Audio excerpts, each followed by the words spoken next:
Ce n'est pas l'aigle, ce n'est pas le cobra. Ce n'est ni le chacal, ni la sécheresse, ni la faim. L'ennemi le plus meurtrier de cet animal, celui qui tue plus de ses semblables que tous les prédateurs du Kalahari réunis, porte exactement la même fourrure que lui. Vous connaissez cette créature. Vous croyez savoir qu'elle est le symbole même de la famille unie. Vous vous trompez. Bienvenue sur Planète Animal. Nous parlons aujourd'hui du suricate, autrement dit Suricata suricata, ce petit carnivore du sud de l'Afrique que le monde entier a appris à aimer sans jamais le regarder vraiment. Restez jusqu'à la fin. À la moitié du film, je raconterai une expérience menée dans le sable du Kalahari qui a prouvé qu'un adulte mutile volontairement une proie pour qu'un petit puisse s'exercer et qui va complètement changer votre regard. Commençons par ce qui dérange. Dans les familles de suricates, une seule femelle met au monde la quasi-totalité des jeunes. Les biologistes qui suivent ces groupes depuis des décennies avancent un chiffre qui revient sans cesse. Environ 80% des petits d'un clan sortent du ventre d'une seule et même femelle, la dominante. Les autres femelles du groupe, ses filles, ses sœurs, ses nièces, vivent à ses côtés, chassent avec elle, montent la garde pour elle, nourrissent ses petits. Et n'ont presque jamais les leurs. Presque. Le mot est important. Car il arrive qu'une subordonnée mette bas malgré tout. Une portée clandestine, quelque part dans une chambre du terrier, à quelques mètres de la matriarche. Et ce qui se produit alors est une des choses les plus dures que la zoologie de terrain ait eu à consigner. La dominante tue les nouveau-nés. Pas dans un accès de rage, pas dans une bagarre confuse. Elle descend, elle trouve, elle supprime. Puis, très souvent, elle chasse la mère du groupe. Expulsée du clan, seule dans le Kalahari, une femelle suricate n'a pratiquement aucune chance. Elle ne peut plus dormir en sécurité. Elle ne peut plus manger sans surveiller le ciel. Elle est, à toutes fins utiles, condamnée. Je l'avoue, la première fois que j'ai lu les relevés de mortalité de ces groupes, j'ai dû relire 2 fois. Nous avions donc mis en peluche, en dessin animé, en publicité pour compagnie d'assurance, l'un des mammifères les plus infanticides de la planète. Alors reprenons dans l'ordre, et regardons enfin cet animal tel qu'il est. Il mesure environ 30 cm, sans la queue. Posez votre main à plat sur la table, ajoutez-y la longueur de votre avant-bras. Vous y êtes à peu près. Il pèse autour d'1 kilogramme, soit le poids d'un paquet de sucre ou d'une bouteille d'eau d'1 litre que vous soulevez sans même y penser. Sa queue, longue et fine, n'est pas un ornement. Elle sert de béquille quand il se dresse, un 3e point d'appui qui lui permet de rester debout, immobile, pendant de longues minutes. Une fourrure claire tirant sur le beige et le gris, striée de bandes sombres sur le dos. Des yeux cerclés de noir. Un museau pointu. Rien, absolument rien dans cette silhouette n'annonce un tueur. Et pourtant. Il appartient à la famille des Herpestidés, celle des mangoustes. Les mangoustes ne sont pas des rongeurs, contrairement à ce que beaucoup imaginent. Ce sont des carnivores, au sens strict du classement zoologique, cousins éloignés des civettes, parents lointains des félins. Un suricate est donc bien plus proche d'un lion que d'un écureuil. Pensez-y un instant la prochaine fois que vous en verrez un se dresser sur ses pattes arrière avec cet air de comptable inquiet. Son territoire, c'est le Kalahari et une partie des zones arides d'Afrique australe. Un pays de sable, de graminées sèches, d'épineux. Une terre que l'on dit morte et qui ne l'est pas. En été, la surface du sable peut atteindre des températures où l'on ne tiendrait pas 3 secondes pieds nus. La nuit, ce même sol se vide de sa chaleur et le froid tombe d'un coup. Entre ces deux extrêmes, un animal d'1 kilogramme doit trouver le moyen de vivre, de manger, d'élever ses jeunes. Il y parvient d'une seule façon, ensemble. Un groupe compte en général une vingtaine d'individus, parfois beaucoup plus, parfois à peine une poignée. Tous apparentés, ou presque, et chacun y occupe une fonction. Il y a ceux qui creusent, ceux qui fouillent le sable à la recherche de larves, ceux qui restent auprès des petits pendant que les autres partent en quête de nourriture, jeûnant toute la journée sans rien avaler. Et il y a la sentinelle. La sentinelle. Regardez-la bien, parce que c'est elle que vous avez tous en tête. Elle grimpe sur une termitière abandonnée, une souche, une pierre, le point le plus haut qu'elle puisse trouver. Elle se redresse, elle tourne la tête, elle balaie le ciel. Et pendant qu'elle est là-haut, elle ne mange pas, elle ne cherche pas. Elle donne son temps, ses calories, sa vigilance à des animaux qui ne sont pas ses petits. Et pendant tout ce temps, elle émet un petit bruit continu, un bavardage discret que les autres entendent sans y prêter attention consciente, et qui signifie une seule chose. Je suis là, le ciel est vide, continuez à creuser. C'est cette image qui a fait le tour du monde. Le gardien altruiste, le veilleur qui se sacrifie pour les siens. Et c'est là qu'apparaît la contradiction. Comment une société capable de produire ce comportement-là, un individu qui renonce à manger pour surveiller les enfants d'une autre, peut-elle en même temps produire une femelle qui descend dans un terrier pour tuer des nouveau-nés? Les deux choses coexistent chez le même animal, dans le même groupe, parfois le même jour. Ce n'est pas une exception. Ce n'est pas un dérèglement. C'est le fonctionnement normal de l'espèce. Voilà la question qui va nous occuper pendant tout ce film. Et la réponse, je vous préviens, ne ressemble à rien de ce que vous attendez. Regardons d'abord la scène telle que la vivent les animaux eux-mêmes. Le soleil vient de se lever sur le Kalahari. La nuit a été glaciale, et sous terre, à plusieurs mètres de profondeur, une vingtaine de corps sont restés serrés les uns contre les autres, en une boule tiède. Le premier museau émerge, puis un deuxième. Ils sortent lentement, engourdis, et se rangent face au soleil levant, dressés, ventre offert à la lumière. Le ventre du suricate est plus sombre, moins fourni en poils. C'est un capteur solaire. Il se réchauffe là, immobile, comme vous vous approchez d'un radiateur un matin d'hiver. Personne ne se bat, personne ne se méfie, ils sont chez eux. Et parmi eux, quelque part dans cette rangée de silhouettes identiques, se tient la femelle qui, la semaine précédente peut-être, a tué les petits de sa propre fille. La fille est là aussi, elle monte la garde. Elle nourrira les jeunes de sa mère. Elle jeûnera pour eux. Elle ne partira pas. Cela n'a aucun sens. À moins de comprendre ce qu'il en coûte, ici, de partir. Car le Kalahari ne pardonne pas la solitude. Un suricate isolé ne peut pas à la fois chercher sa nourriture, le museau dans le sable, et surveiller le ciel. Il faut baisser la tête pour creuser. Et baisser la tête, dans un pays où un aigle martial patrouille les courants ascendants avec une envergure de plus de 2 mètres, c'est jouer sa vie à chaque bouchée. Un individu seul passe son temps à relever la tête, à vérifier, à recommencer. Il mange moins, il dort mal, il maigrit. Et un suricate ne dispose d'aucune réserve de graisse. Il vit au jour le jour, littéralement. Quelques jours de mauvaise chasse et le corps commence à se consumer. Voilà pourquoi la fille reste auprès de la mère qui a tué ses petits. Non par pardon, le mot n'a pas de sens ici, mais parce que dehors, il n'y a rien. Rester dans le groupe, même au dernier rang, même sans descendance, c'est encore la meilleure chance de survie. Et si elle reste assez longtemps, si la matriarche vieillit, si elle meurt, alors la place se libère. Une des filles prendra le pouvoir et fera exactement la même chose. La sentinelle qui se sacrifie et la mère qui tue ne sont pas deux animaux différents. C'est le même animal, pris dans le même calcul impitoyable. Et vous savez quoi? Ce calcul, personne ne l'a inventé.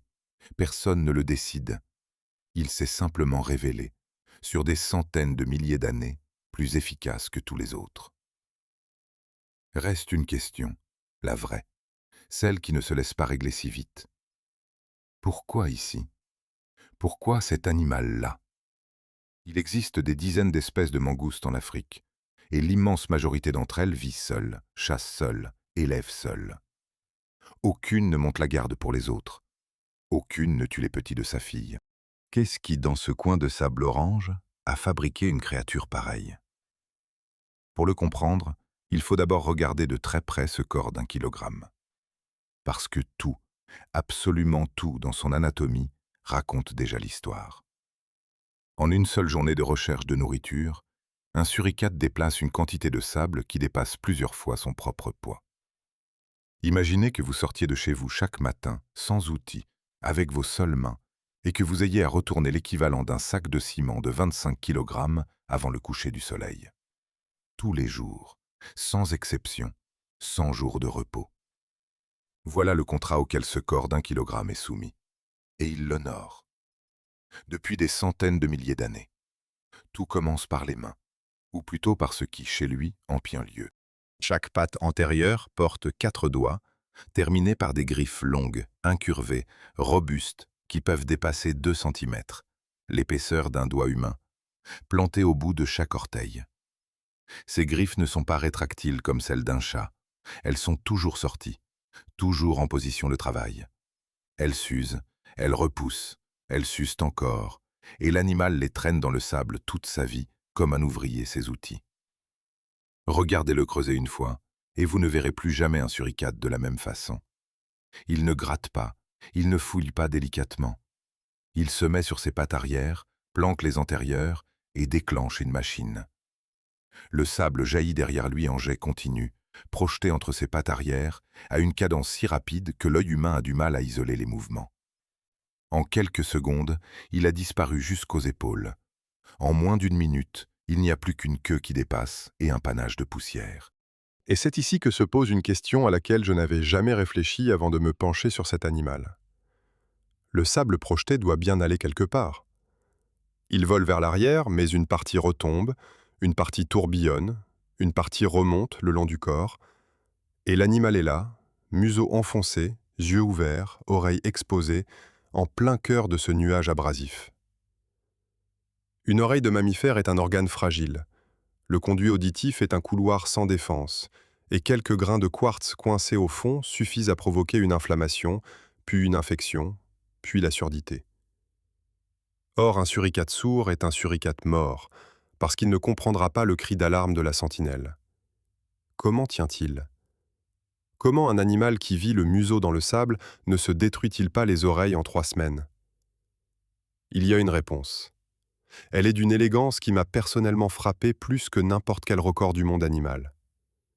Le suricate ferme ses oreilles. Physiquement. Au moment où il commence à creuser, il rabat les replis cutanés qui bordent le pavillon et le conduit se referme sur lui-même, comme on tire un rideau. Le sable glisse sur une surface close, rien n'entre. Quand il ressent la tête, l'oreille se rouvre et l'audition revient instantanément. Une soupape. Sur un animal d'1 kilogramme. Ce n'est pas la seule protection. Les yeux, eux aussi, sont défendus. Une membrane transparente peut balayer la cornée, un troisième voile que nous ne possédons plus, un essuie-glace biologique que possèdent aussi les oiseaux et les reptiles. Il nettoie sans obliger l'animal à fermer les paupières, donc sans lui faire perdre la vue une seule seconde. Dans un pays où l'aigle martial tourne au-dessus des collines, ne pas fermer les yeux est un luxe qui vaut cher. Et puisque nous en sommes aux yeux, arrêtons-nous ici un instant, parce que le suricate cache là son détail le plus sous-estimé. Vous avez tous remarqué le masque sombre qui cercle son regard. On le trouve joli. On y voit une coquetterie de la nature. Ce n'est rien de tel. Ce cerne de poils noirs est un dispositif optique. Les surfaces sombres absorbent la lumière au lieu de la renvoyer, et cette bande absorbe précisément les rayons qui, autrement, viendraient se réfléchir sur la peau claire et éblouir l'animal par en dessous. C'est exactement le principe des bandes noires que les joueurs de football américains se peignent sous les yeux avant un match. Sauf que le suricate n'a pas eu besoin d'y penser. Il est né avec. Le résultat est spectaculaire.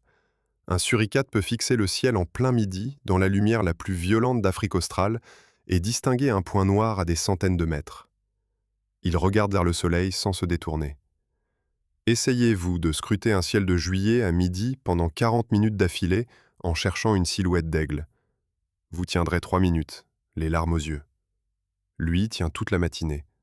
C'est son travail. Et pendant qu'il est là-haut, immobile, une autre pièce de son anatomie fait un travail dont personne ne parle. La queue. Longue, mince, effilée, elle représente à peu près la moitié de la longueur totale de l'animal. Quand il se dresse, il l'appuie au sol, en arrière. 3 points d'appui, 2 pattes et une queue. C'est un trépied. Le principe même du trépied le photographe, qui permet de tenir un appareil parfaitement immobile pendant de longues secondes. Le suricate, lui, tient son corps immobile pendant des minutes entières, sans tremblement, sans dépense musculaire notable. La tête seule tourne, lentement, comme une caméra sur pivot, un trépied vivant. Voilà ce qu'est cette silhouette que le monde entier trouve attendrissante. Mais nous n'avons pas encore touché au plus étrange.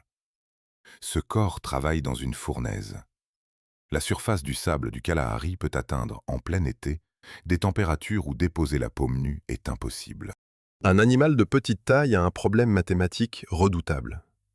Plus on est petit, plus la surface du corps est grande par rapport à son volume, et plus on échange vite de la chaleur avec l'extérieur. Un éléphant chauffe lentement et refroidit lentement, un suricate chauffe vite, refroidit vite, et peut mourir de l'un comme de l'autre dans la même journée. Et il n'a rien pour tricher. Pas de couche de graisse isolante, pas de bosse, pas de réserve, pas de glande sudoripare développée, pas de halètement efficace comme celui d'un chien. Rien. Il n'a que le sol. Et le soleil. Le matin, il utilise le soleil pour se remplir de chaleur.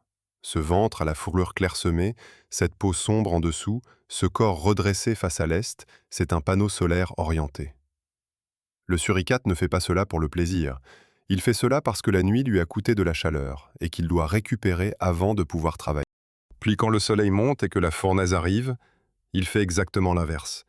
Il redescend, il se colle au sable frais de l'ombre, il se plaque ventre au sol dans une flaque d'ombre sous un buisson et il rend sa chaleur à la terre. Le même organe sert alternativement de radiateur et de refroidisseur, selon l'heure. Le terrier, lui, règle le reste. Sous terre, à plusieurs mètres, la température ne bouge presque pas. C'est une cave. C'est votre cave, exactement. Dehors, il gèle ou il brûle. En bas, il fait toujours à peu près pareil.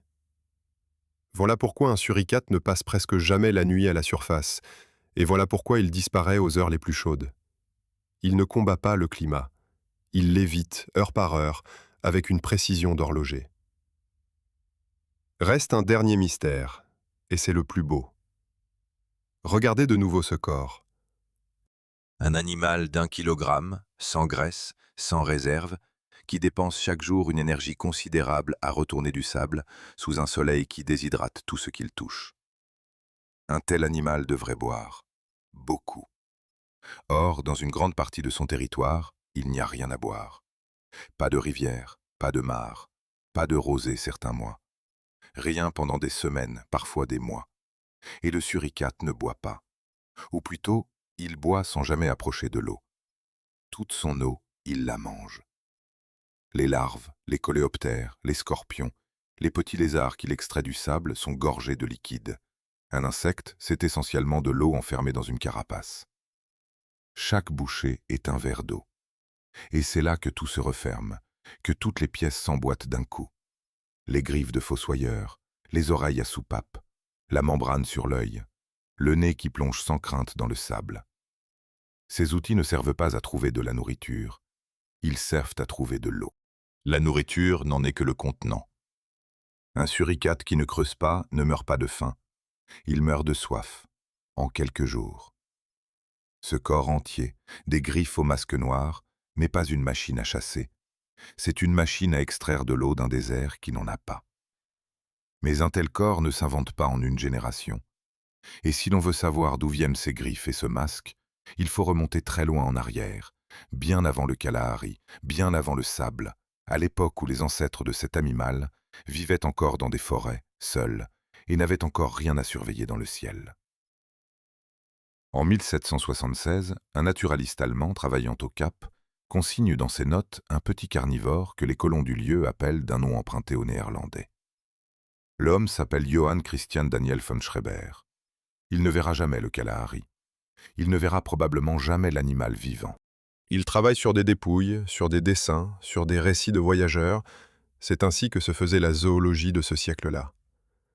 Et pourtant, dans le classement qu'il propose, il commet une erreur qui va mettre plus de 100 ans à se dissiper. Il en fait un parent des civettes. L'erreur est compréhensible. Elle est même, à sa manière, révélatrice. Car cet animal ressemble à tout et à rien. Il a la silhouette d'un furet, la posture d'un rongeur, les griffes d'un blaireau, le masque d'un raton laveur. Pendant longtemps, la science n'a pas su où le poser. Et la question de savoir d'où il vient réellement, de quelle branche il s'est détaché, a mis très longtemps à trouver sa réponse. Aujourd'hui, nous savons. Il appartient aux Herpestidés, la famille des mangoustes. Une famille africaine, profondément africaine, qui compte une trentaine d'espèces réparties du Sahara au Cap. Et cette famille, contrairement à ce qu'a cru von Schreber, n'est pas une branche des civettes. Elle s'en est séparée il y a très longtemps. Les estimations parlent de plusieurs dizaines de millions d'années, quelque part dans la seconde moitié de l'ère tertiaire. À cette époque, l'Afrique n'était pas la carte que vous avez en tête. Le Kalahari n'existait pas comme désert. Là où s'étendent aujourd'hui des dunes oranges, il y avait des rivières, des lacs, une des plus vastes plaines humides du continent. Les ancêtres du suricate vivaient dans un monde d'eau. Prenez une seconde pour mesurer ce que cela signifie. L'animal le mieux adapté à la sécheresse absolue que je connaisse descend d'un lignage qui n'a jamais eu soif. Et c'est ici que se pose la vraie question, celle qui va occuper le reste de ce film. Il existe une trentaine d'espèces de mangoustes en Afrique.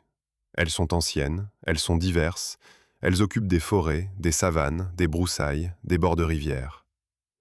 Et l'immense majorité d'entre elles vit seule. La mangouste ordinaire chasse seule, dort seule, élève seule. Elle ne monte pas la garde pour autrui. Elle n'a pas de matriarche. Elle n'a pas de sentinelle. Elle n'a rien de tout ce que nous avons décrit. Une poignée d'espèces seulement a basculé dans la vie collective. Le suricate, la mangouste rayée, la mangouste naine. 3 exceptions dans une famille de solitaires. Pourquoi elle? Pourquoi pas les autres? La réponse n'est pas dans les gènes, elle est dans le paysage. Regardez une forêt. Regardez vraiment. Une forêt, c'est un empilement de cachettes. Il y a des troncs, des racines, des buissons, des feuilles mortes, des trous, des ombres. Un petit carnivore qui y cherche sa nourriture est masqué en permanence. Il baisse la tête, il fouille, et il reste invisible d'en haut. Un rapace ne le voit pas. Un chacal ne le repère qu'au dernier moment. La forêt travaille pour lui, gratuitement. Maintenant, regardez le Kalahari. Regardez ce qu'il n'y a pas. Pas de canopée, pas de sous-bois, pas d'ombre continue. Une herbe rase, des épineux dispersés, et au-dessus, un ciel ouvert d'un horizon à l'autre. Vous êtes à découvert, en permanence, du lever au coucher du soleil. Et vous devez enfoncer votre museau dans le sable pour manger. Voilà le piège. Voilà tout le problème résumé en une phrase. Manger exige de baisser la tête. Survivre exige de la garder levée.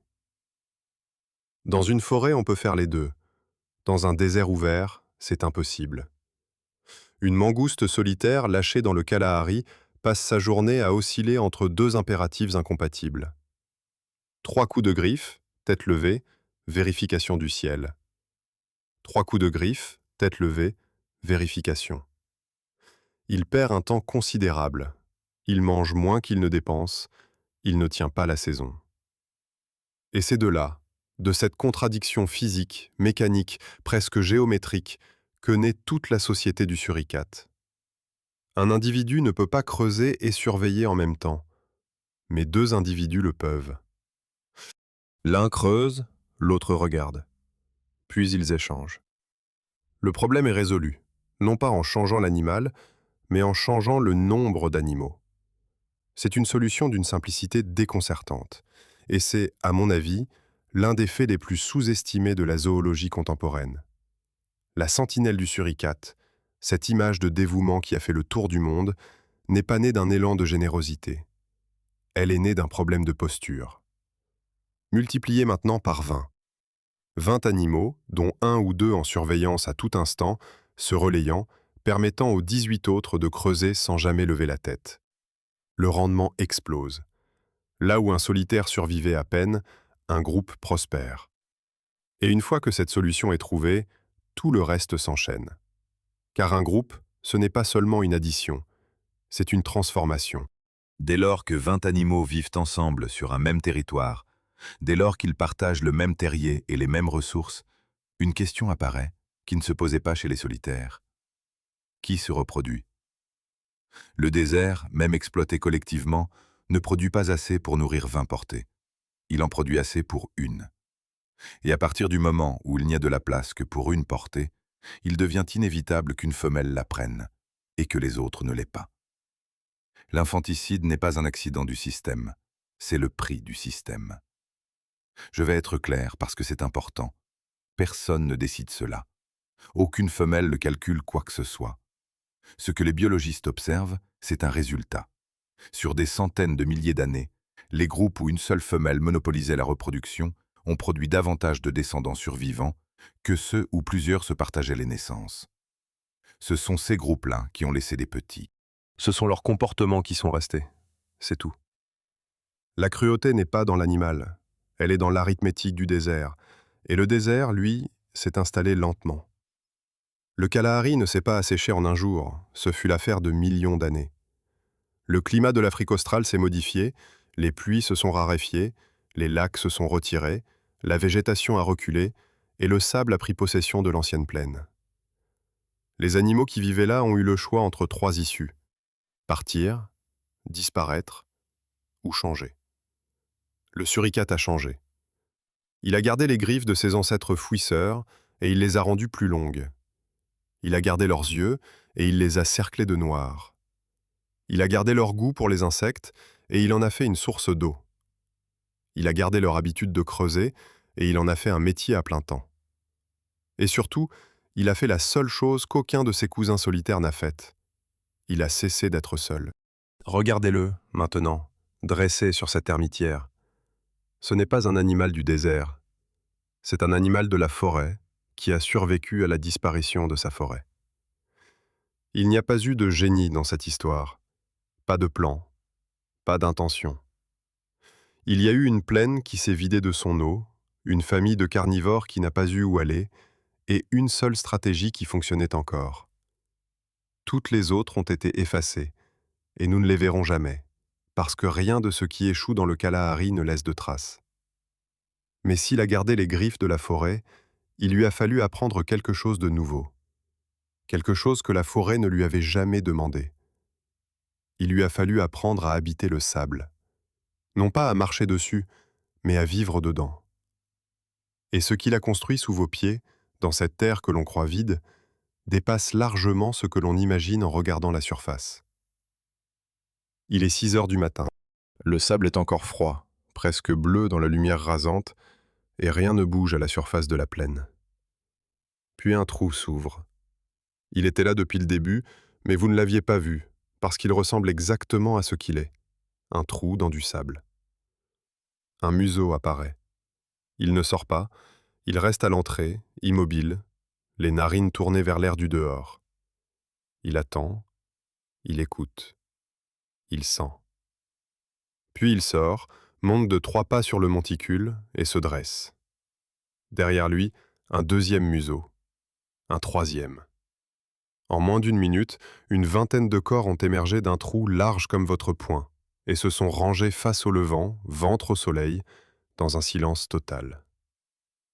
Ils ne viennent pas de nulle part, ils viennent d'une ville. Sous vos pieds, dans ce sable que la surface montre comme vide, il y a une structure. Elle plonge droit vers le bas, elle s'étale, elle se ramifie. Les galeries d'un terrier de suricates peuvent descendre jusqu'à environ 6 mètres sous la surface, soit à peu près la hauteur d'un immeuble de 2 étages, mais retourné, enfoncé dans le sol. Il ne s'agit pas d'un tunnel, il s'agit d'un réseau. Des dizaines d'entrées, parfois des dizaines et des dizaines, dispersées sur une surface qui peut atteindre celle d'un grand appartement. Des couloirs qui se croisent, se recoupent, se doublent. Et ménagés à différents niveaux, des chambres, de véritables pièces élargies, aplaties, où les corps se rassemblent. Un groupe ne possède pas un terrier, il en possède plusieurs. 5, 10, parfois davantage, répartis sur son territoire, tous connus, tous entretenus, tous utilisables. Le clan se déplace de l'un à l'autre au fil des semaines, selon la nourriture, selon les intrus, selon l'usure des lieux. Une famille de suricates, c'est une famille qui possède des résidences. Et voici ce qui m'a laissé perplexe la première fois que je l'ai compris. Ils ne les ont pas construites. L'immense majorité de ces terriers n'a pas été creusée par des suricates. Elle a été creusée par d'autres, par des écureuils fouisseurs, par des rongeurs, par ces animaux qui remuent la terre depuis bien plus longtemps qu'eux dans cette plaine. Les suricates arrivent, agrandissent, adaptent, ajoutent une entrée, approfondissent une chambre, mais le gros œuvre, la structure, le premier percement, ce n'est pas leur travail. Voilà qui est étrange. Un animal doté des griffes que nous avons décrites, un animal capable de disparaître sous le sable en moins d'une minute, un fossoyeur d'exception, et il habite chez les autres? Pourquoi ne creuse-t-il pas ses propres galeries, lui qui en aurait 1000 fois les moyens? La réponse tient à une chose que l'on oublie toujours quand on regarde un désert. Le temps y coûte plus cher que l'effort. Un suricate creuse vite, oui, Mais un réseau de 6 mètres de profondeur, avec ses dizaines d'accès, ses chambres et ses couloirs, ce n'est pas l'affaire d'une matinée, c'est l'affaire de générations. Et pendant qu'un groupe consacrerait son énergie à percer la terre, il ne mangerait pas. Or, nous l'avons vu, ce corps n'a aucune réserve, et chaque heure passée sans creuser à la recherche de larves est une heure passée sans boire. Une famille de suricates ne peut pas se permettre un chantier. Elle peut se permettre une rénovation. Alors elle emménage.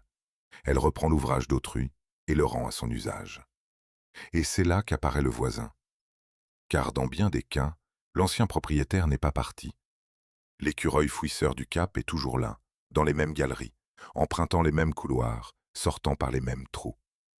Deux espèces différentes, dans un même terrier, au même moment. Vous le verrez sortir ensemble au matin, se croiser sur le monticule, s'ignorer superbement, puis partir chacune de son côté. Regardez bien cette scène, parce qu'elle est plus rare qu'elle n'en a l'air. Le suricate est un carnivore. Il mange des insectes, des lézards, des scorpions, tout ce qui remue et qui a la taille d'une bouchée. L'écureuil fouisseur, lui, est essentiellement végétarien. Graines, racines, jeunes pousses, fleurs. Il ne mange pas la même chose, il ne se dispute rien, il ne se gêne pas. Et surtout, il se rend d'un service que ni l'un ni l'autre n'a demandé. Deux espèces qui surveillent le ciel valent mieux qu'une. Un écureuil qui détale à la vue d'un aigle est une information gratuite pour le suricate qui creusait à côté de lui. Un suricate dressé sur sa termitière est un guetteur que l'écureuil n'a pas eu à payer. Les deux espèces se lisent mutuellement, sans se parler, sans se connaître, simplement parce que la peur, ici, a la même forme pour tout le monde. Deux locataires, un même immeuble, aucun conflit. Mais si le terrier est un immeuble, il est surtout autre chose. Il est une machine thermique.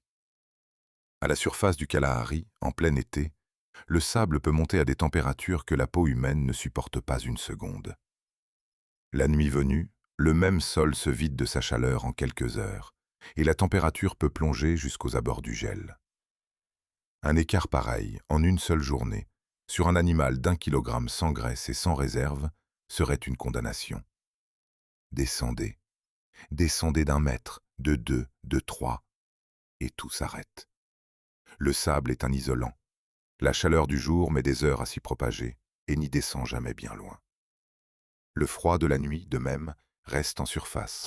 à plusieurs mètres de profondeur, la température ne bouge plus. Elle s'installe autour d'une moyenne stable, tiède, indifférente à ce qui se passe au-dessus. C'est exactement le principe de la cave d'une vieille maison. Dehors il gèle, dehors il brûle, et en bas il fait toujours à peu près la même chose. Nos ancêtres y mettaient le vin et les pommes de terre pour cette raison précise. Les suricates, eux, y mettent leur corps. Et parce que le réseau est étagé, il leur offre mieux qu'une température. Il leur offre un choix. Trop chaud dans les galeries hautes, on descend. Trop frais en profondeur au petit matin, on remonte vers les niveaux tièdes, plus proches de la surface. La famille se déplace verticalement dans son terrier comme vous vous déplacez dans votre appartement selon les pièces, cherchant le courant d'air en juillet et le radiateur en janvier. Ils habitent un thermostat. Le soir venu, tout le groupe redescend. Et là, dans une chambre à plusieurs mètres sous la plaine, une vingtaine de corps se rassemblent en une seule masse. Ils s'empilent. Ils s'imbriquent. Chacun réduit sa propre surface exposée à l'air en la collant contre un autre corps, et l'ensemble devient un unique volume de chair tiède qui perd sa chaleur infiniment plus lentement que ne le ferait chaque animal séparément. 20 suricates isolés dans 20 trous mourraient de froid. 20 suricates entassés dans une chambre passent la nuit sans y penser. Pensez-y un instant. La même solution, encore. Toujours la même. Ce que l'animal seul ne peut pas faire, le groupe le fait pour lui. Le terrier n'est pas seulement un abri contre l'aigle. C'est le troisième organe de cet animal, après les griffes et le masque noir. C'est là qu'il récupère l'eau perdue, la chaleur perdue, le sommeil perdu. C'est là que naissent les petits, dans le noir absolu, où ils passeront environ les 3 premières semaines de leur vie sans voir la lumière une seule fois. C'est là que le groupe se refait, chaque nuit, pour pouvoir affronter chaque jour une plaine qui ne veut pas de lui. Sans ce trou, il n'y aurait pas de suricate. Il y aurait un joli petit carnivore, quelque part dans une forêt, dont personne n'aurait jamais entendu parler. Et maintenant que la maison tient debout, il reste à la remplir. Car un thermostat, aussi ingénieux soit-il, ne nourrit personne. Chaque matin, quand le groupe se range face au soleil levant, une seule chose l'attend, une plaine sèche, où la nourriture ne se donne pas, ne se cueille pas, ne se ramasse pas, mais se déterre, une bouchée après l'autre, à main nue, en aveugle, dans le noir du sable. Et certaines de ces bouchées savent se défendre. Dans le Kalahari, des chercheurs déposent devant de jeunes suricates des scorpions dont ils ont mesuré chaque paramètre. Certains sont morts, d'autres sont vivants, entiers, dangereux. D'autres encore sont vivants mais privés de leur aiguillon. Puis on note, on chronomètre, on recommence, jour après jour, sur des dizaines de petits d'âge différents. L'expérience est simple, ce qu'elle a révélé ne l'est pas. Mais reprenons dans l'ordre, car pour comprendre ce qui se joue autour de ce scorpion, il faut d'abord comprendre ce que mange un suricate, et à quel prix. Il ne chasse pas, le mot est faux, et il induit tout le monde en erreur. Un lion chasse, il voit, il choisit, il poursuit. Un suricate, lui, fouille. Il avance le museau au ras du sol, à petits pas, dans une bande de terrain large comme un tapis, et il renifle, rien d'autre. Il ne voit pas sa nourriture, il ne l'entend presque pas. Il la sent à travers plusieurs centimètres de sable, et il déclenche alors ce forage éclair dont nous avons parlé. Ce qu'il en sort tiendrait dans une cuillère à café. Une larve, un coléoptère, un ver, une chose molle et blanche qui disparaît d'un coup de mâchoire. Et il recommence encore. Voilà à quoi ressemble une journée de suricate. Plusieurs centaines de trous, plusieurs centaines de bouchées minuscules, 6 à 8 heures de travail ininterrompu, tête baissée, pour un total qui pèse à peine plus qu'une pomme. Ce n'est pas de la chasse, c'est du terrassement. Un ouvrier qui remplirait une brouette à la petite cuillère. Rappelez-vous ce que nous avons établi. Chaque bouchée est aussi un verre d'eau. Alors imaginez ce que signifie une mauvaise journée. Non pas la faim à laquelle un corps résiste, la soif à laquelle il ne résiste pas. Le menu, cependant, ne se limite pas aux larves. Le suricate mange à peu près tout ce qui remue et qui a la bonne taille. Des criquets, des araignées, de petits lézards, des œufs quand il en trouve, des mille-pattes qu'il n'aime guère parce que beaucoup d'entre eux libèrent une sécrétion nauséabonde qui décourage les jeunes, un des rares plats que l'on accepte ici qu'en dernier recours. Il mange aussi à l'occasion des serpents et des petits rongeurs, mais ce sont des jours de fête, non des jours ordinaires. Et puis, il y a le scorpion. Prenez un instant pour vous représenter la scène. Un animal d'1 kilogramme, sans armes, sans venin, sans carapace, décide de manger un arthropode qui possède des pinces à l'avant et, à l'arrière, un aiguillon relié à une glande à venin. Certaines espèces du Kalahari sont sérieusement dangereuses. Leur piqûre est capable d'envoyer un adulte humain à l'hôpital. Un suricate en fait son goûter. Comment ? Pas par la force, par la technique. Il attaque par l'arrière, saisit la queue et sectionne l'aiguillon. Voilà. Le geste dure une fraction de seconde. Il est net, il est chirurgical, et il transforme instantanément une arme en repas. Ensuite seulement, il s'occupe des pinces. Puis il roule la proie dans le sable pour en frotter les résidus de venin, et il mange. Sur les données de terrain, une précision est nécessaire, et elle est importante. Les suricates possèdent une résistance partielle à certains venins. Partielle. Pas une immunité. Une piqûre les rend malades, parfois gravement, et il arrive qu'elle les tue. Ce n'est pas un animal invulnérable qui plaisante avec le poison. C'est un animal qui survit un peu mieux que nous à une erreur, mais qui, précisément pour cela, a tout intérêt à ne pas la commettre. Or, l'erreur, ici, se paye à la première tentative. Et c'est bien là que le mystère commence. Un jeune suricate sort du terrier vers 3 semaines. Quelques semaines plus tard, il accompagne le groupe en quête de nourriture. Et quelques semaines encore après, il manipule des scorpions vivants avec une aisance qui devrait être impossible. Personne ne lui a montré de schéma. Il ne peut pas apprendre par l'échec, puisque le premier échec risque d'être le dernier. Il n'a pas eu le temps d'accumuler l'expérience. Alors qui l'a mis au niveau? Et surtout, comment? Prenons une seconde de respiration ici, parce que le meilleur arrive. Et pendant que nous respirons, si vous avez déjà croisé ces animaux, en Afrique australe ou ailleurs, écrivez-le en commentaire. Racontez ce que vous avez observé, ce qui vous a surpris, ce que personne ne vous avait dit avant. Je lis tout, et ces récits nourrissent les prochains films de la chaîne bien plus que vous ne l'imaginez. Vous vous souvenez, au début, j'ai promis une expérience menée dans le sable du Kalahari. La voici. Et elle change complètement le regard que l'on porte sur cet animal. Les biologistes qui suivent des groupes sauvages depuis des années ont remarqué une chose que personne n'attendait.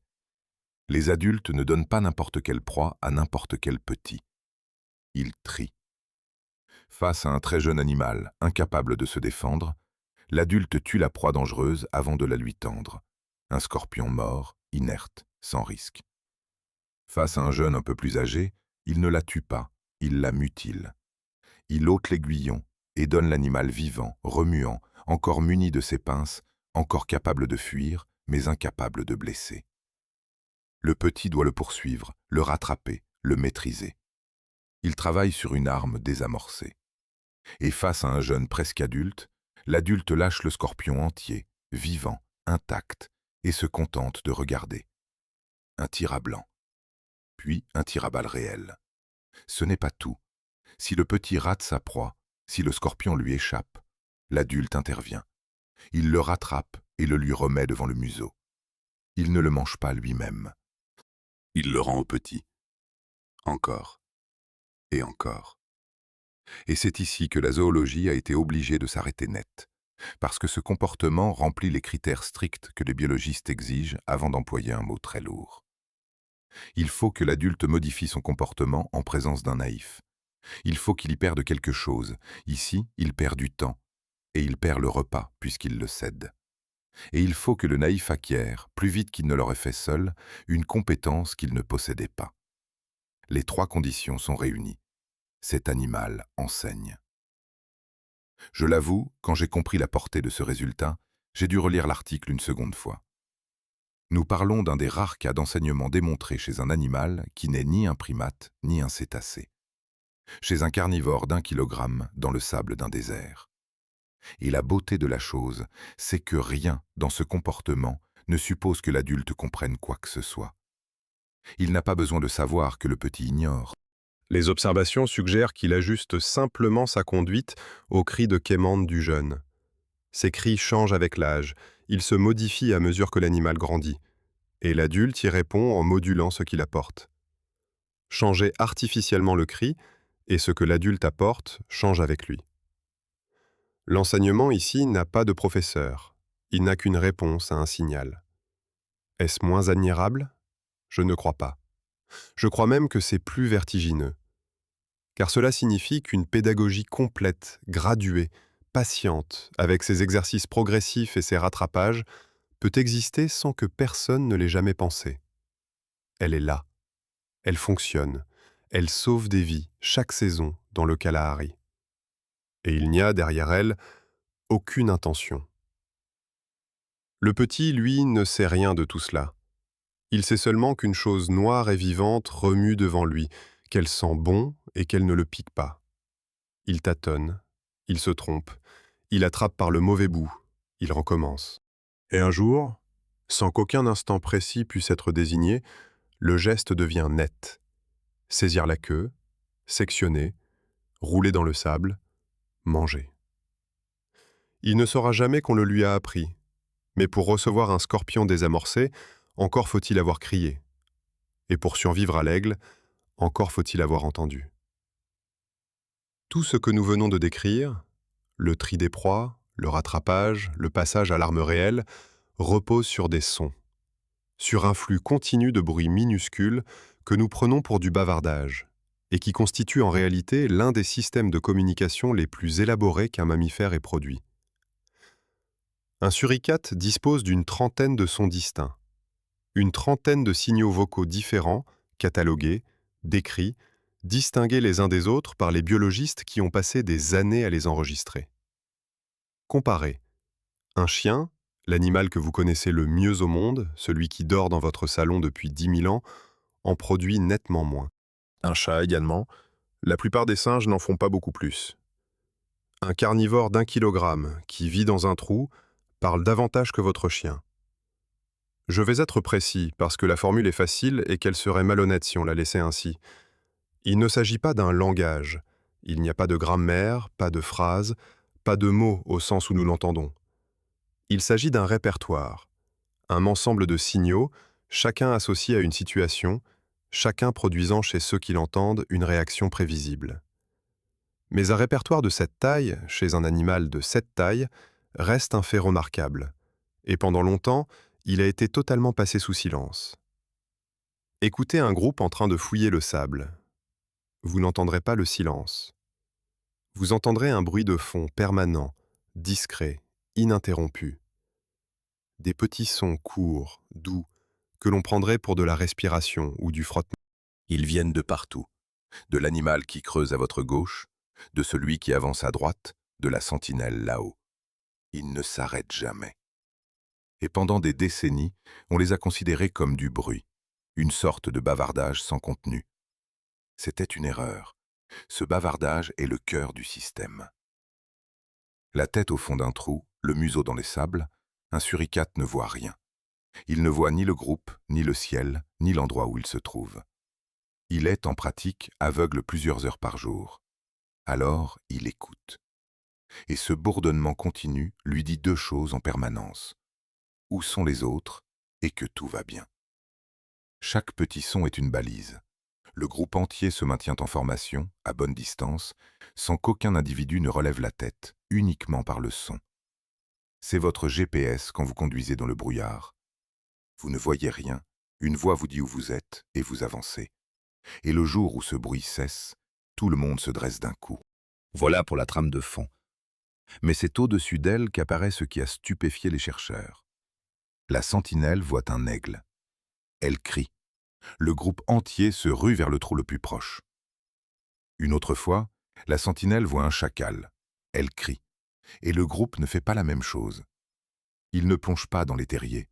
Il se rassemble, se dresse, se compacte, fait masse et affronte. Deux fois un cri, deux réponses opposées. Alors quoi? Comment un animal qui n'a pas vu le prédateur, qui a le museau à 15 cm sous terre, peut-il savoir en une fraction de seconde s'il doit se cacher ou s'il doit combattre? Ce n'est pas une nuance, c'est une question de vie ou de mort, et elle se joue à l'envers. Se dresser et faire masse devant un aigle, c'est offrir une cible. Se précipiter dans un trou devant un chacal, c'est se jeter dans un cul-de-sac que le prédateur peut creuser. La mauvaise réaction tue aussi sûrement que l'absence de réaction. La réponse a mis du temps à venir, et elle est venue par l'enregistrement. En repassant les tris au ralenti, en les analysant en laboratoire, en comparant leurs structures acoustiques, les chercheurs ont fini par comprendre que ce que nous prenions pour un seul cri d'alarme n'en était pas un. Ce sont des cris différents, et ils portent deux informations à la fois. La première information, c'est le type de danger. Une menace venue du ciel ne produit pas le même son qu'une menace venue du sol, qui elle-même ne produit pas le même son qu'un serpent. Trois catégories, trois signatures acoustiques. et chacune déclenche une conduite adaptée à cette catégorie précise. Fuir sous terre pour le ciel, faire bloc pour le sol, se rassembler autour de la menace en la fixant pour le serpent. La seconde information, c'est l'urgence. Le même type de cri existe en plusieurs intensités, selon que le danger est lointain ou immédiat. Un aigle repéré au loin ne produit pas le même signal qu'un aigle qui pique. Les animaux qui entendent le premier lèvent la tête et se rapprochent d'un abri. Ceux qui entendent le second n'ont plus une seconde à perdre et disparaissent. Reprenez ces deux dimensions et croisez-les. Type de prédateur d'un côté, degré d'urgence de l'autre. Vous obtenez une grille, une matrice de signaux, où chaque case correspond à une situation précise et à une réponse précise. Ce n'est plus un cri, c'est un système d'information.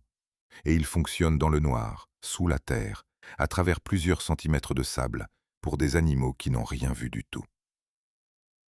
Ce qui m'a le plus frappé, je l'avoue, ce n'est pas le nombre de signaux, c'est ce que cela implique de la vie mentale de ces animaux. Un suricate qui plonge dans un trou après un cri ne fuit pas un aigle. Il n'a pas vu d'aigle. Il réagit à une information transmise. Il agit sur la foi d'un autre. Toute sa sécurité repose sur le fait que le signal soit fiable et que celui qui l'a émis n'ait pas commis d'erreur. Le groupe partage une image du monde qu'aucun de ses membres ne perçoit entièrement. Passons à présent au reste de ses sens, car la voix n'est que la partie que nous entendons. L'odorat est le grand outil, celui qui fait le travail. Nous l'avons dit, un suricate localise une larve enfouie sous plusieurs centimètres de sable, une larve molle, immobile, silencieuse. Il ne l'entend pas, il ne la devine pas, il la sent à travers la matière. Faites l'expérience mentale. Posez la main sur une table, glissez un raisin sec sous une épaisseur de sucre et essayez de dire où il est sans toucher. Vous en serez incapable. Lui creuse au bon endroit du premier coup. L'odorat sert aussi ailleurs. Les suricates marquent leur territoire à l'aide de sécrétions déposées sur les pierres, les touffes d'herbe, les entrées de terriers. Ces marques disent « ceci est occupé ». Un groupe étranger qui les rencontre sait qu'il n'est pas chez lui. Le même odorat identifie les membres du clan. Dans le noir absolu d'une chambre à 6 mètres sous terre, où aucun œil ne sert à rien, l'appartenance se lit au nez. Quant à la vue, elle est ce que nous avons décrit, une vue de guetteur. Les yeux sont placés à l'avant du crâne, ce qui donne un champ de vision binoculaire, une perception du relief, une capacité à estimer les distances, la configuration typique d'un prédateur, non d'une proie. Mais chez lui, cette vision de chasseur ne sert presque jamais à chasser. Elle sert à scruter le ciel. Elle sert à mesurer la distance qui sépare une silhouette de son propre corps et à décider s'il faut courir maintenant ou dans 10 secondes. Un regard de prédateur employé toute la journée à la tâche d'une proie. Voilà donc ce qu'est le monde tel qu'il le perçoit.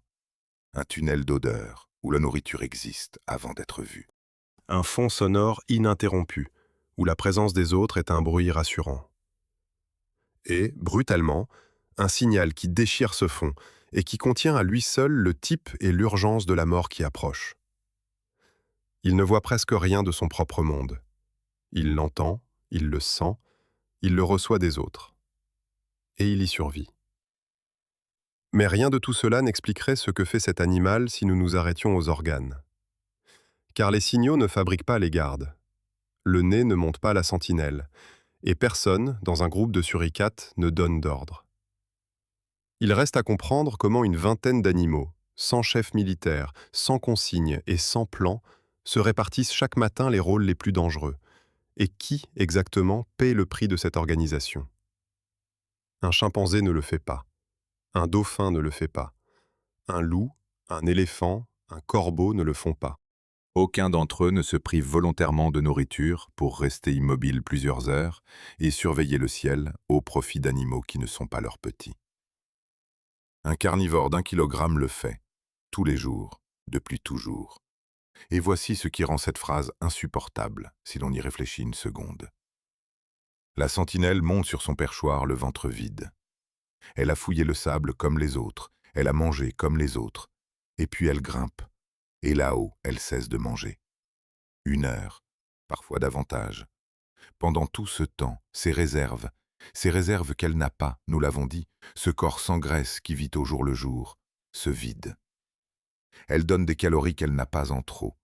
Et elle donne autre chose, de bien plus précieux. Elle est visible. C'est même le sens de sa présence là-haut. Être en hauteur, se dresser, dominer l'horizon. Or, ce qui voit loin est aussi ce qui se voit de loin. La sentinelle est la silhouette la plus exposée de tout le groupe. Elle est le seul animal du clan qu'un aigle martial repérera sans effort, parce qu'elle est le seul qui ne se cache pas. Elle risque sa peau pour les enfants d'une autre. Alors la question tombe, et elle est vieille comme la biologie moderne. Pourquoi? Pourquoi un individu ferait-il cela? La sélection naturelle ne récompense pas la générosité.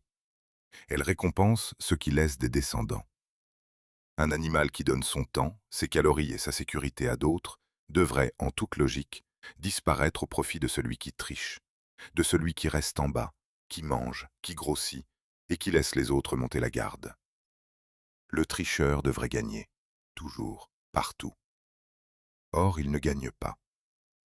Le comportement de sentinelle existe, il est stable, il se transmet, génération après génération. Quelque chose dans ce calcul nous échappe. Regardons de plus près. Regardons ce que fait vraiment cet animal sur son perchoir. Première observation, et elle a désarçonné les chercheurs quand elle est apparue, un suricate ne monte pas la garde n'importe quand. Il monte la garde quand il a le ventre plein. Les relevés de terrain montrent une corrélation nette entre l'état nutritionnel d'un individu et sa probabilité de prendre le poste de guet. Nourrissez artificiellement un suricate et il grimpe. Laissez-le maigre et il continue de creuser. Ce n'est pas un sacrifice, c'est ce que l'on fait quand on n'a plus faim. Deuxième observation. Cette silhouette exposée, si visible, si vulnérable en apparence, regardez qui meurt réellement dans un groupe. Ce n'est pas la sentinelle. Les données de terrain indiquent que l'animal en poste de guet est parmi les moins vulnérables du clan. Il voit venir. Il voit le premier. Il est le plus proche de l'abri parce qu'il choisit son perchoir en fonction de la distance qui le sépare d'un trou. Et il ne creuse pas, donc il n'a pas la tête sous terre au moment où l'ombre passe. Le poste le plus dangereux est en réalité le poste le plus sûr. Voilà la moitié de la réponse. Il n'y a pas de héros sur cette termitière. Il y a un animal repu qui a fini son travail, qui a choisi la position la plus abritée du terrain et qui, de là, surveille, parce que c'est encore ce qu'il a de mieux à faire de son temps. Et le groupe, lui, en profite, massivement. Ce qui nous ramène à la question que nous avons laissée ouverte au tout début de ce film et qu'il est temps de refermer. Pourquoi la fille reste-t-elle auprès de la mère qui a tué ses petits? Pourquoi ces femelles subordonnées, privées de descendance, chassées si elles s'obstinent, continuent-elles de nourrir, de garder, de veiller? Il y a deux raisons, et elles s'emboîtent. La première, c'est la parenté. Les petits que la subordonnée élève ne sont pas les siens, mais ce sont ses frères et sœurs, ou ses neveux, ou ses nièces. Ils portent une partie de ses propres gènes. En les sauvant, elle propage une part d'elle-même, indirectement, sans jamais avoir mis bas. Ce n'est pas une consolation morale, c'est une comptabilité. Sur le long terme, elle laisse quand même une trace. La seconde raison est plus brutale, et je la trouve plus vraie. Elle n'a nulle part où aller. Rappelez-vous le Kalahari tel que nous l'avons décrit. Une plaine ouverte, un ciel vide où tourne l'aigle, un sol où la nourriture ne se ramasse pas mais se déterre, à l'aveugle, museau enfoncé. Une nuit qui gèle et un jour qui brûle, et un corps sans réserve entre les deux. Un suricate seul, dans ce pays, ne peut pas creuser et surveiller à la fois. Il ne peut pas se réchauffer contre 20 corps, il ne peut pas se relayer. Il ne survit pas. C'est aussi simple que cela. Et le groupe le sait. Pardon, le groupe fonctionne comme si cela était su. Il y a un seuil. En dessous d'un certain nombre d'individus, un clan de suricates ne tient plus. Il n'y a plus assez d'adultes pour tenir le guet, plus assez de corps pour garder les petits pendant que les autres cherchent la nourriture, plus assez de chair pour chauffer la chambre la nuit. Le groupe tombe, et il tombe vite. Le nombre n'est pas un avantage. Le nombre est la condition d'existence. Alors la subordonnée reste. Non parce qu'elle pardonne. Le mot n'a aucun sens ici, et je ne l'emploierai pas. Elle reste parce que dehors il n'y a rien, et parce qu'à l'intérieur, même au dernier rang, même stérile, elle mange. Elle dort au chaud, elle vit, et elle attend. Car la matriarche vieillit. Les données de terrain suggèrent qu'une femelle dominante tient sa place quelques années, rarement davantage. Un jour, un aigle, une maladie, une blessure, l'âge, et la place se libère. Alors les filles s'affrontent. La plus lourde, souvent la plus âgée, prend le pouvoir. Et le lendemain, elle fera exactement ce qu'a fait sa mère. Elle empêchera ses sœurs de se reproduire. Elle descendra dans les chambres, elle chassera celles qui s'obstinent. Rien n'a changé. Le fauteuil a changé d'occupante, voilà tout. Regardez maintenant l'ensemble et voyez ce qu'il est vraiment. Nous avions au départ deux images incompatibles, le gardien qui se sacrifie et la mère qui tue. Nous les tenons désormais toutes les deux, et elles ne sont plus contradictoires. Elles sont les deux faces d'une seule et même contrainte. Dans un pays où l'individu seul est condamné, il faut un groupe. Et dans un groupe qui vit au seuil de la ressource, il n'y a de la place que pour une portée. Alors une femelle la prend, et les autres paient. Elle paie en garde, en veille, en jeûne, en petit sacrifié. L'altruisme et l'infanticide ne se contredisent pas. Ils se financent l'un l'autre. Ce n'est pas une société heureuse, ce n'est pas non plus une société cruelle. Ces mots-là sont les nôtres, et ils ne décrivent rien. C'est un arrangement qui tient, dans un endroit où presque rien ne tient. Voilà tout ce qu'on peut en dire, honnêtement. Et il faut ajouter ceci, qui n'est pas une petite chose. Le groupe fonctionne. Il fonctionne remarquablement bien. Il enseigne à ses petits, il les nourrit, il les avertit, il les défend, il les réchauffe. Un suricate né dans un grand clan a devant lui une existence infiniment plus sûre que celle d'une mangouste solitaire dans le même désert. Ce système impitoyable est aussi, pour l'immense majorité de ceux qui y vivent, la meilleure chose qui pouvait leur arriver. Voilà l'animal. Voilà, pour de bon, ce qu'il est. Et c'est très exactement cet animal-là, la matriarche, l'infanticide, la sentinelle rassasiée, l'arithmétique du désert, que le monde entier a mis en peluche, en dessin animé et en série télévisée. Il faut maintenant comprendre comment un tel malentendu a pu naître, car il n'est pas venu de nulle part. Il est venu, pour l'essentiel, du travail des scientifiques eux-mêmes. En 1994, dans une salle obscure, des millions d'enfants voient apparaître à l'écran un petit animal dressé sur ses pattes arrière, bavard, agité, comique. Il s'appelle Timon. Il vient d'un studio américain. Il n'a jamais mis les pieds dans le Kalahari. Et à partir de ce jour, le suricate cesse d'être un animal pour devenir un personnage. Ce moment est le pivot de toute son histoire avec nous. Avant, presque personne ne savait ce qu'était un suricate. Après, tout le monde croit le savoir. Et l'immense majorité de ce que le monde croit savoir est faux. Mais reprenons dans l'ordre, car cette histoire commence bien plus tôt et beaucoup plus modestement. Le nom que vous employez, en français, vient d'une langue africaine. Suricate, le mot circule dans les récits de voyageurs bien avant qu'un naturaliste ne le fixe dans un traité. Les Européens l'ont pris à ceux qui vivaient là, comme ils ont pris tant de mots. En anglais et dans une bonne partie du monde, on emploie un autre terme, venu de l'afrikaans, meerkat. Et ce mot-là contient une belle absurdité dont je ne me lasse pas. Traduit littéralement, il signifie à peu près « chat de mer » ou « chat du lac ». Un chat. Sur un animal qui n'est pas un chat. De mer. Sur un animal qui vit dans le désert le plus sec d'Afrique australe et qui ne boit jamais.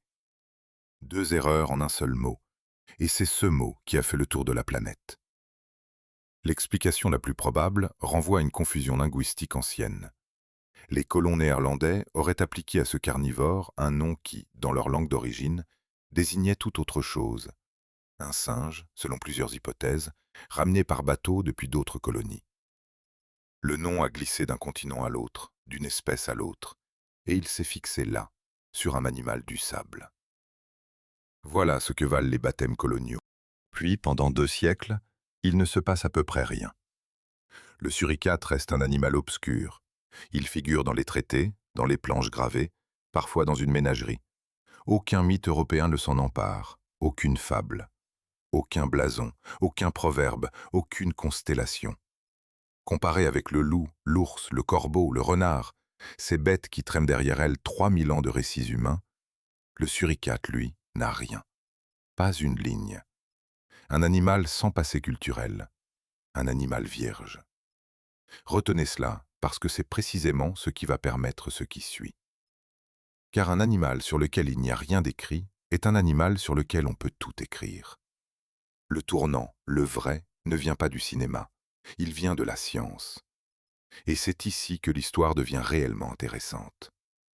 À partir des années 90, dans une réserve du Kalahari, une équipe de chercheurs met en place quelque chose d'inédit.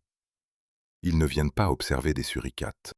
Ils viennent observer les mêmes suricates, individuellement, chaque jour, pendant des années. Ils habituent les animaux à la présence humaine, jusqu'à pouvoir marcher au milieu du groupe sans le perturber. Ils identifient chaque individu par des marques distinctives. Ils les pèsent, vous avez bien entendu, ils les pèsent, chaque matin sur une petite balance de terrain, l'animal montant de lui-même sur le plateau. Ils notent qui creuse, qui monte la garde, qui donne à manger à qui saillit qui disparaît.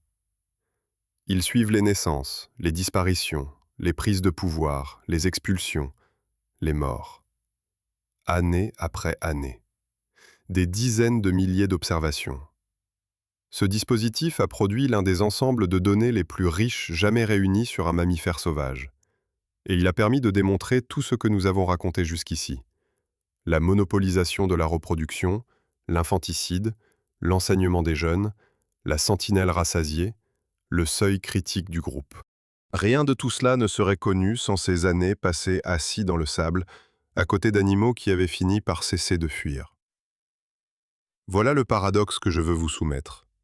Ce sont ces mêmes suricates, pesés, identifiés, suivis depuis leur naissance, dont on connaissait la mère, les frères, le rang, les échecs, qui sont devenus, à la télévision, des personnages de feuilleton. Parce qu'une équipe de télévision est venue filmer là. Elle a trouvé des animaux parfaitement habitués à l'homme, qu'on pouvait suivre à 1 mètre. Elle a trouvé des individus déjà nommés, déjà distingués, dont la généalogie complète était sur des fiches. Elle a trouvé, en somme, un feuilleton tout écrit. Il ne restait qu'à le tourner. Le résultat a été diffusé dans le monde entier, au milieu des années 2000. Des noms, des familles rivales, des héroïnes, des traîtres, des morts qui faisaient pleurer. Un narrateur qui prêtait à ces animaux des intentions, des rancunes, des amours. Le public a adoré. Je le comprends d'ailleurs. Je ne condamne pas ces images. Sans elles, une bonne partie de ce que je vous raconte n'aurait jamais dépassé le cercle des revues spécialisées. Mais regardez ce qui s'est produit. Les données disaient « Une femelle monopolise la reproduction et tue les petits des autres ». La série montrait « Une matriarche forte qui protège son clan ». Les données disaient « La sentinelle monte quand elle a le ventre plein et occupe la position la plus sûre ». La série montrait « Une veilleure héroïque qui se sacrifie ». Les données disaient « Les subordonnés restent parce que dehors c'est la mort ». La série montrait « Une famille soudée par l'amour ». Chaque fait a été retourné, non par malveillance, par narration. Parce qu'une caméra qui suit un animal nommé pendant 2 ans finit inévitablement par raconter une histoire humaine, et que les histoires humaines ont besoin de héros. Le suricate n'a pas été déformé, il a été rempli. C'est là, à mon avis, l'un des cas les plus instructifs de toute l'histoire de la vulgarisation animale. Un vide culturel, comblé du jour au lendemain par une fiction bâtie sur les données mêmes qui la contredisaient. Et le vide s'est comblé si vite, si complètement, que le résultat est visible partout. Le suricate est aujourd'hui l'un des animaux africains les plus reconnaissables au monde. Il vend des assurances, il illustre des campagnes sur la vigilance, sur la solidarité, sur l'esprit d'équipe. On le met en peluche dans les chambres d'enfants. On l'emploie comme métaphore du bon collègue, celui qui veille sur les autres. une image de dévouement tirée d'une société matriarcale fondée sur l'élimination des rivales. Il faut mesurer ce que cela nous apprend, non sur l'animal, mais sur nous. Nous n'avons pas regardé un suricate. Nous avons regardé une posture, un corps dressé, 2 mains jointes sur le ventre, un regard tourné vers l'horizon, et nous y avons reconnu quelque chose. La station debout, l'attention, la garde. 3 gestes que nous croyons nous appartenir. Et nous avons rempli le reste avec ce que nous voulions y trouver. Il n'a rien demandé. Il fouillait le sable. Et pendant que le monde entier apprenait à l'aimer pour des raisons qui n'existent pas, quelque chose de bien plus concret se mettait en place. Dans les animaleries, dans les soutes des avions, dans les salons de ceux qui, ayant vu la série, ont voulu en posséder un. Le succès n'est jamais gratuit pour l'animal qui en fait l'objet. Et cette célébrité-là, il la paie aujourd'hui, très directement, dans sa chair. Il est 7 heures du matin dans une réserve du Kalahari. Un chercheur pose au sol une petite balance électronique, un plateau de rien du tout, à peine plus grand qu'un livre. Il ouvre un carnet. Il attend. Un suricate approche. Il ne fuit pas. Il monte sur le plateau, s'installe et reste là, immobile, le temps que le chiffre se fixe. Puis il redescend et un autre prend sa place. Ils font la queue. Ce n'est pas un tour de dressage et ce n'est pas de la sympathie. C'est le résultat de décennies d'accoutumance patiente et d'une goutte d'eau ou d'un peu d'œuf déposé sur le plateau. Mais regardez la scène de loin et regardez ce qu'elle produit. Chaque matin, chaque soir, pendant des années, le poids exact de chaque individu d'un groupe entier est consigné. On sait au gramme près qui a bien mangé hier. On sait qui maigrit. On sait qui, dans 3 semaines, va probablement mourir. Aucun autre mammifère sauvage sur cette planète n'est connu à ce degré de précision. Et pourtant, cet animal parfaitement documenté n'est pas classé comme menacé. Il figure parmi les espèces de préoccupation mineure. Ces populations sont considérées comme stables. Il occupe une aire vaste, il n'est pas chassé pour sa viande, il n'a pas de valeur marchande dans les commerces illicites classiques. Sur le papier, tout va bien. Alors pourquoi les chercheurs qui le suivent depuis le plus longtemps sont-ils, parmi tous ceux qui parlent de lui, les plus inquiets? Il y a une réponse, et elle est venue de la balance elle-même. Reprenons ce que nous savons de ce corps. Aucune réserve de graisse, aucune capacité de stocker de l'eau. Une chaleur perdue chaque nuit, à récupérer chaque matin. Et une nourriture qui ne se ramasse pas, mais s'extrait, bouchée par bouchée, du sable. Un suricate vit avec une avance de quelques jours sur la mort, pas davantage. Multipliez maintenant cette fragilité individuelle par la structure du groupe telle que nous l'avons décrite, et regardez ce qui se passe quand la pluie ne vient pas. La sécheresse ne tue pas directement, elle appauvrit le sol. Les insectes se raréfient, s'enfoncent, disparaissent. Le rendement de chaque heure de fouille s'effondre. Les adultes maigrissent et la balance le voit, gramme après gramme. Les femelles gestantes portent moins bien, les petits reçoivent moins. Et surtout, les adultes rassasiés se font rares. Or, nous l'avons vu, c'est le ventre plein qui monte la garde. Moins de sentinelles, plus de morts. Et c'est ici que le système bascule, d'une manière qui n'a rien d'intuitif.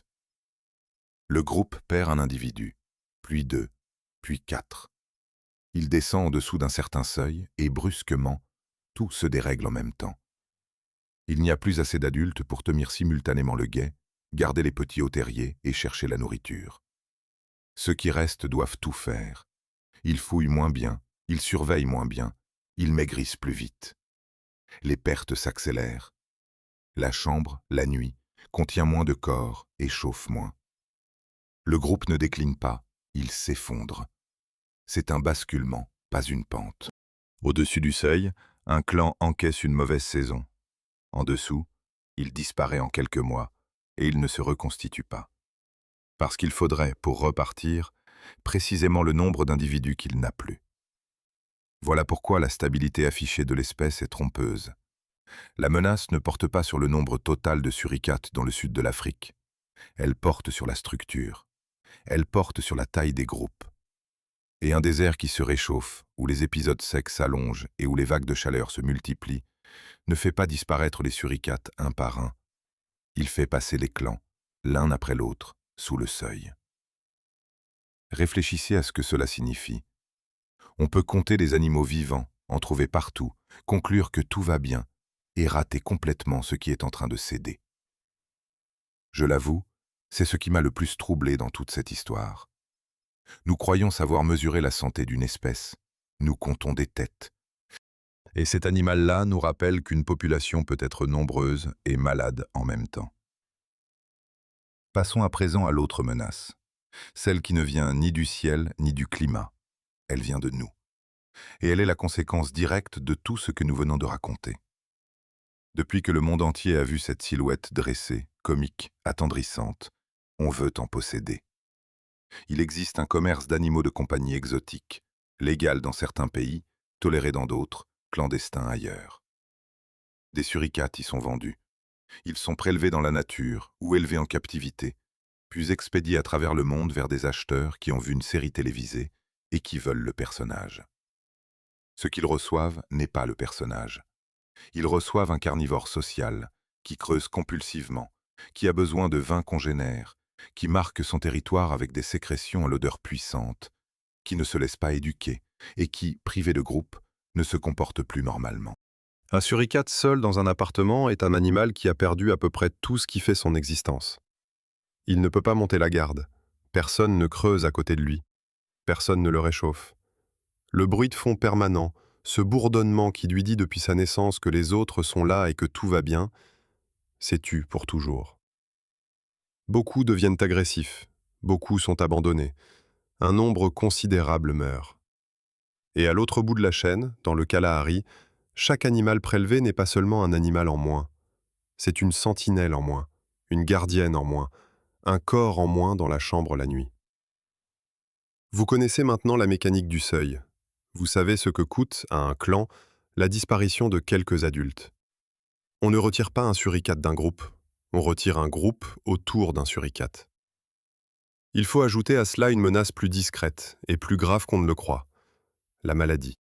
Une population dense, vivant serrée dans des chambres souterraines, se transmet tout, et les suricates paient un lourd tribut à certaines infections. La rage y circule. La tuberculose bovine, dans certaines régions, a été identifiée chez eux, et elle se propage dans un groupe précisément par ce qui fait sa force, le contact permanent, le toilettage mutuel, le sommeil en tas. Ce qui les sauve du froid les tue par contagion. L'arme et la faiblesse, encore une fois, sont le même organe. Alors, où en sommes-nous? Nous avons un animal que nous connaissons mieux que presque aucun autre. Nous savons combien il pèse, ce qu'il mange, à qui il parle, ce qu'il enseigne, comment il meurt. Nous avons des dizaines d'années de données, des générations entières suivies de la naissance à la disparition. Il n'y a plus de grands mystères anatomiques à percer. Et nous ne savons toujours pas si les clans du Kalahari, tels que nous les connaissons, tiendront le siècle. Ce n'est pas une phrase alarmiste. C'est ce que disent les courbes de poids. Chaque matin, sur ce petit plateau posé dans le sable, un animal monte, s'assoit et donne un chiffre. Et ce chiffre, aujourd'hui, est devenu le meilleur instrument dont nous disposions pour lire un climat qui change. Il ne le sait pas, évidemment. Il monte sur la balance parce qu'il y a une goutte d'eau à prendre, et parce que l'homme accroupi à côté ne lui a jamais fait de mal. Il redescend, il se secoue, il rejoint les autres, et il se met à creuser. Et c'est peut-être là, dans ce geste sans importance, répété des centaines de fois par jour depuis des centaines de milliers d'années, qu'il faut aller chercher ce que cet animal a vraiment à nous dire. Un suricate n'a pas de mot pour désigner un aigle. Il n'a pas de nom pour sa mère. Il ne sait pas qu'il enseigne. Il ne sait pas qu'il monte la garde. Il ne sait pas qu'il vit dans un désert. Il ne sait rien du Kalahari, de sa géologie, de ses lacs disparus, de la lente sécheresse qui a fabriqué ses griffes. Il sait seulement qu'il faut creuser, et que les autres sont là. Voilà ce qu'il reste quand on a tout enlevé. Arrêtons-nous ici un instant, parce qu'il faut regarder en face ce que cela veut dire. Nous avons passé 1 heure à démonter cet animal. Nous avons ouvert le crâne, compté les cris, mesurer les grammes, exposer l'infanticide, désarmer l'héroïsme de la sentinelle. Nous avons montré que la générosité était une comptabilité, que la famille était une contrainte, que le dévouement était de la survie. Et il faudrait maintenant conclure que tout cela n'est qu'un mécanisme, que derrière la silhouette dressée, il n'y a rien, que nous avons été dupes. Je ne le pense pas. Et je crois que ce serait une seconde erreur, symétrique de la première. Regardez ce que fait un jeune suricate le matin. Il sort du trou, il se dresse maladroitement, tombe, recommence. Il descend du monticule, se met à creuser et n'extrait rien du tout, parce qu'il a mal choisi son endroit. Il crie. Un adulte s'approche, sans le regarder vraiment, et pose devant lui une larve. Le petit la mange. Il recreuse. Il ne trouve rien encore. Il crie de nouveau. Cet échange se répète des dizaines de fois par jour, pendant des semaines. Il est banal, il est prévisible, il est intégralement explicable par la parenté génétique et par la modulation d'un signal acoustique. Il n'en reste pas moins qu'un animal qui avait faim a donné sa nourriture à un autre. Le mécanisme n'annule pas le geste. Voilà ce que je voudrais vous laisser. Comprendre pourquoi une chose se produit ne la fait pas disparaître. Savoir que l'eau bout parce que ses molécules s'agitent ne rend pas le thé moins chaud. Et il y a autre chose, que je trouve plus troublant encore, et dont nous n'avons pas encore parlé. Cet animal est aveugle à sa propre situation. Il ne se sait pas menacé, il ne se sait pas célèbre. Il ne sait pas qu'à l'autre bout du monde, on vend son image sur des peluches, qu'on l'a fait chanter dans un dessin animé, qu'on a bâti sur lui une morale de la solidarité qu'il ne pratique pas. Il ne sait pas non plus qu'un climat change, et que ce changement se lit chaque matin, en grammes, sur une petite balance posée dans le sable à 3 pas de son terrier. Il ne sait pas qu'il est en train de nous servir d'instrument de mesure, et il continue. Il sort à l'aube, il tourne son ventre vers l'est, il attend d'être tiède. Il fouille, il crie. Il monte sur sa termitière quand il n'a plus faim, et il regarde un ciel dont il ignore tout, en cherchant une forme dont il ne connaît pas le nom, mais qu'il reconnaîtra sans hésiter. Il fait exactement ce que faisaient ses ancêtres quand le Kalahari avait encore des rivières. Pensez-y un instant. Tout ce que nous avons décrit, les griffes, le masque noir, la trentaine de signaux, la matriarche, le seuil critique, l'enseignement du scorpion, rien de tout cela n'a été inventé. Rien n'a été voulu. Il n'y a eu personne, jamais, pour concevoir cet animal.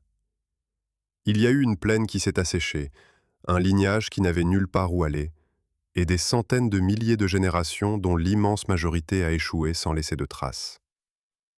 Ce qui reste debout sur cette termitière, ce matin, est ce qui a marché. Et cela pose une question à laquelle je n'ai pas de réponse, et que je vous laisse volontiers.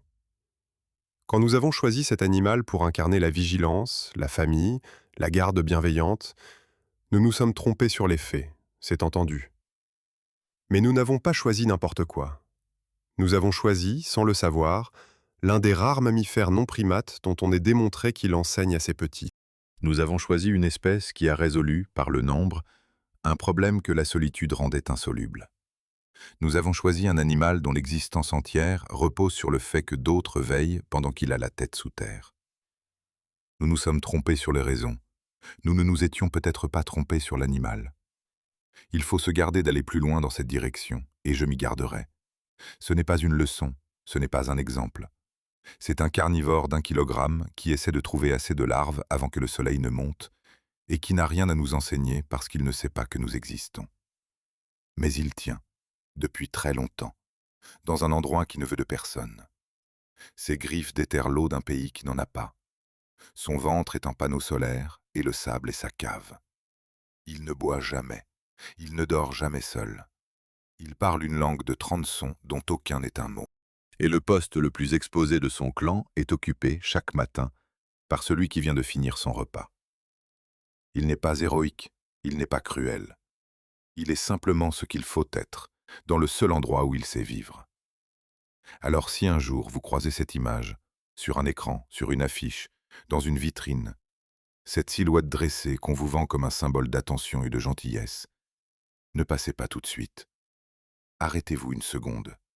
Regardez la posture et rien d'autre. Le corps vertical, les mains jointes, la queue en appui, la tête tournée vers un point du ciel. Pendant que vous la regardez, à cette heure précise, quelque part dans le sud de l'Afrique, une vingtaine de corps sont serrés les uns contre les autres, à 6 mètres sous une plaine orange, en attendant que le soleil se lève. Et l'un d'eux montera sur une termitière, se dressera et regardera un ciel vide pour que les autres puissent enfoncer leur museau dans le sable. Il ne saura jamais qu'on l'a vu. Il ne saura jamais qu'on l'a aimé pour de mauvaises raisons. Il continuera de tenir la garde du désert, ce guetteur d'1 kilogramme au bord d'un océan de sable. Merci d'avoir suivi ce film jusqu'au bout.